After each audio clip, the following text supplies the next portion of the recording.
Welcome to our comparison of two popular portable washing machines, the Lungo Star 28 pounds and the Erives Compact Mini Twin Tub. Both machines are designed for small living spaces like apartments and dorms, but they come with different specifications and features. In this video, we will dive into their capacities, prices, and unique features to help you make an informed decision.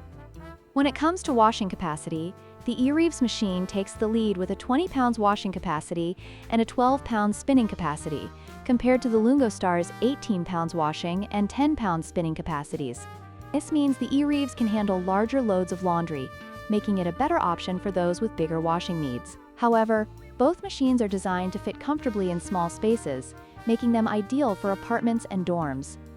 In terms of pricing, the Lungo Star is priced at $179, making it a more budget-friendly option compared to the Erives, which costs $199.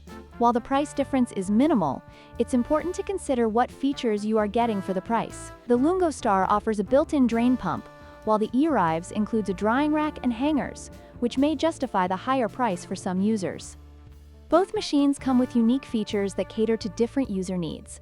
The Lungo Star includes a built-in drain pump, which simplifies the draining process after washing. On the other hand, the Erives offers a drying rack and 10 hangers, providing added convenience for drying clothes. Depending on your laundry habits, these features could significantly impact your choice between the two. In conclusion, both the Lungo Star 28 pounds portable washing machine and the Erives Compact Mini Twin Tub have their strengths and weaknesses. If you prioritize capacity and additional features like a drying rack, the Erives may be the better choice for you. However, if you're looking for a more budget-friendly option with essential features, the Lungo Star is a solid contender. Don't forget to like, share, and subscribe for more product comparisons.